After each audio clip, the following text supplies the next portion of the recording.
ಈಗ ನೀಟ್ ವಿದ್ಯಾರ್ಥಿಗಳಿಗೆ ಒಂದು ಭರ್ಜರಿ ಗುಡ್ ನ್ಯೂಸ್ ಆದ್ರೆ ಬಂದಿದೆ. ಹಾಗಿದ್ರೆ ಬನ್ನಿ ಇದರ ಬಗ್ಗೆ ನಾವು ಮಾಹಿತಿಯನ್ನು ಈ ವಿಡಿಯೋದಲ್ಲಿ ತಿಳ್ಕೊತಾ ಹೋಗೋಣ. ವಿಡಿಯೋವನ್ನು ಸ್ಟಾರ್ಟ್ ಮಾಡ್ತೀನಿ. ಅದಕ್ಕಿಂತ ಮೊದಲು ನೀವಿನ್ನೂ ನಮ್ಮ ಚಾನಲ್ಗೆ ಸಬ್ಸ್ಕ್ರೈಬ್ ಮಾಡದೇ ಇದ್ರೆ ಈ ಕೂಡಲೇ ಚಾನಲ್ಗೆ ಸಬ್ಸ್ಕ್ರೈಬ್ ಮಾಡ್ಕೊಳ್ಳಿ ಮತ್ತು ಲೈಕ್ ಮಾಡಿ. ಈಗ ನಾವು ಮಾಹಿತಿಯನ್ನು ತಿಳ್ಕೊತಾ ಹೋಗೋಣ. ಹೌದು, ನೀಟ್ ವಿದ್ಯಾರ್ಥಿಗಳಿಗೇನೆ ಇದೀಗ ಒಂದು ಗುಡ್ ನ್ಯೂಸ್ ಆದರೆ ಬಂದಿದೆ. ಸೊ ಲಾಸ್ಟ್ ವಿಡಿಯೋದಲ್ಲಿ ನಿಮಗೆ ತಿಳಿಸಿದ್ದೆ, ಸೊ ಫೀಸ್ ಯಾವುದೇ ರೀತಿ ಏರಿಕೆ ಆಗ್ತಿಲ್ಲ ಈ ವರ್ಷ ಅಂತ ಹೇಳಿ. ಸೊ ಅದೇ ರೀತಿ ಇನ್ನೊಂದು ಗುಡ್ ನ್ಯೂಸ್ ಬಂದಿರತಕ್ಕಂಥದ್ದು, ಈ ವರ್ಷ ಸೀಟ್ಸ್ಗಳನ್ನು ಇನ್ಕ್ರೀಸ್ ಮಾಡಲಾಗಿದೆ.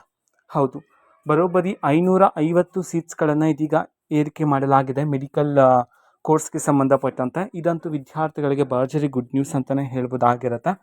ಎಲ್ಲೆಲ್ಲಿ ಸೀಟ್ಸ್ಗಳು ಇನ್ಕ್ರೀಸ್ ಆಗುತ್ತೆ, ಎಷ್ಟೆಷ್ಟು ಇನ್ಕ್ರೀಸ್ ಆಗಿದೆ, ಈ ಮಾಹಿತಿಯನ್ನೆಲ್ಲ ನಾನು ನಿಮಗೆ ನೆಕ್ಸ್ಟ್ ವಿಡಿಯೋದಲ್ಲಿ ತಿಳಿಸ್ಕೊಡ್ತೀನಿ.